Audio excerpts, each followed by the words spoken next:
Thank you for joining me today. I want to begin this video with a content warning. I'm going to speak openly about my journey with depression. I do this from time to time for 3 reasons. The first is, frankly, it empowers me to keep going. The second is that we need to break down the stigma surrounding this conversation, and that just doesn't happen if people don't talk about it. And the third is the most hopeful, and it's that something that I have to say empowers someone else to keep going. If you're in a difficult place right now, please feel free to watch as much or as little of this video as you like. I'm not offended. Do whatever you have to do. Practice your self-care. If the content of this video is triggering for you, I've included crisis resources in the description of the video. Please, please, please utilize those if you need them. You may feel hopeless or worthless or alone, and I promise you you're not. You are worthy, you are capable, and you are loved, and whatever you do, please do not lose sight of that. So, all of that said, please enjoy.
John freaking Bucchino.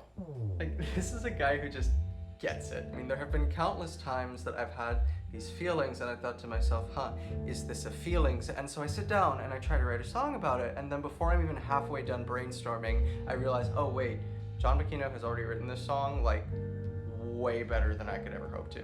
But like, whatever, at least I get to sing it. Let's talk about this song. So first of all, compositionally, it's incredible. You get this 2-note figure that's used in almost every measure of the piece, but the repetition of it makes it feel like you're just rolling into eternity. It's got an inertia about it. It feels like it never wants to stop.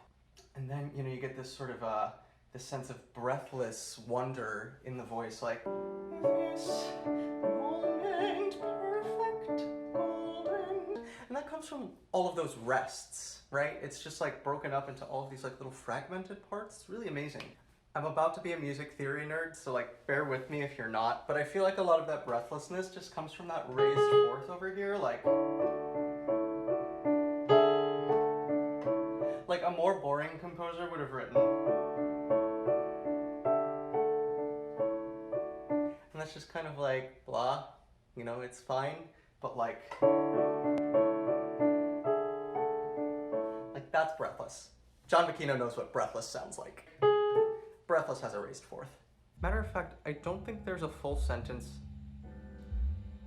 anywhere in this song. You just get all of these disjointed adjectives like perfect, golden, followed by these imperatives, grasp it, see it, and it all comes together to create this incredible sense of urgency. This is a very intense 2.5 minutes. And then obviously the climax is just incredible because you've set up all these dichotomies. You've got happy, laughing, perfect, golden, but also sadness, aching, reaching, looking.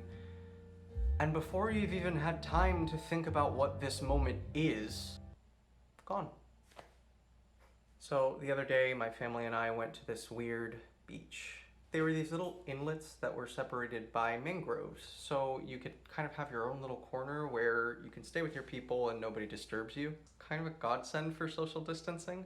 And while we were waiting in the water, my dad looked at me and he said, "Life is good, isn't it?" I haven't felt that way in months. COVID has taken a massive toll on my mental health. I can't safely see my friends. I have no idea what the next 6 months to honestly 2 years of my life are going to look like. Our entire country is in crisis that's exacerbated by this Cheeto of a leader that we have.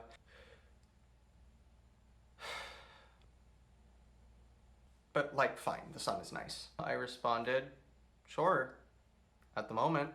And he got a little closer and he said, "Son, you've got to take these good moments." That got me. So real talk, the world gives us no shortage of reason to feel depressed. Poverty, injustice, grief, hatred, uncertainty, loneliness. When it gets really bad, I start to feel myself getting entangled in that hopelessness and grief, dejection. Start to believe that there's nothing I can do, and because there's nothing I can do, there's no sense in continuing to try. But the sun was nice, and I almost missed it. At times, it feels like those moments of respite are few and far between, but I'm beginning to wonder if the greater truth isn't that I routinely pass them by in order to keep holding on to all of the mess. This song is an invitation to consider those moments of breathless ecstasy, of speechless excitement, of indescribable love. I decide that those things are worth living for. I guess I'm pretty transparently preaching to myself here, but I think the message is don't miss those moments. And whether the moment that you're in brings you grief or joy, remember always that neither are eternal. Inevitably, the moment will pass. This scene will change. Let's get through it together. Okay, and that is enough oversharing for today. But lastly, and in practice of gratitude, I want to shout out my good friend Anderson White, who absolutely loves this song. Andy, thank you for being sunlight to everyone you meet. I wish you all the best of every moment, and I can't wait to give you a massive hug when all of this is over. Again, if you like this video, please like, subscribe, leave a comment, share it with a friend. Hopefully one who isn't that sad. I promise it's not always this heavy. I do intend to make you laugh every once in a while, so next video is definitely going to be that, so please do stick around for that moment. Alright friends, thanks again for watching. Stay present, stay hopeful, stay honest, stay you.